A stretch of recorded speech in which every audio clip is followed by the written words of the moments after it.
DJ आदेश कर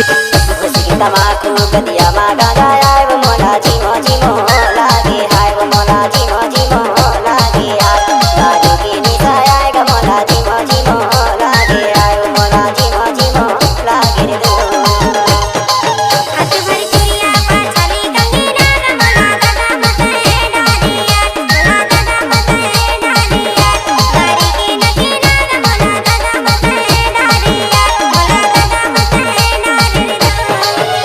दारू की निशा आए वो मोला जीमो जीमो लागे यार दारू की निशा आए वो मोला जीमो जीमो लागे यार दारू की निशा आए वो मोला जीमो जीमो लागे हाय वो मोला जीमो जीमो लागे दो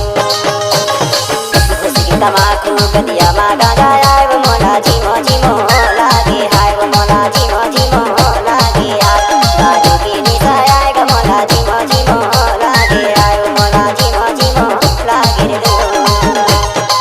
हाथ भर चुरिया पाछाली कंगीना न मोला दादा मते डालिया मोला दादा मते डालिया गाड़ी की नगीना न मोला दादा मते डालिया मोला दादा मते डालिया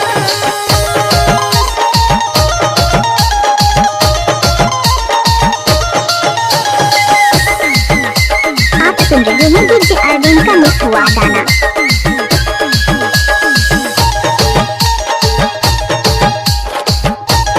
डीजे आदेश कर मामा के जानी चनिया जानी वो ऊपर होगा बगल में बांगनी दूर मन होगी भैया करावे मांगनी वो मोला जीमो जीमो लागे हाय मोला जीमो जीमो लागे यार हाय दारू की निशा आए वो मोला जीमो जीमो लागे हाय वो मोला जीमो जीमो लागे रे दो डीजे अरविंद यादव।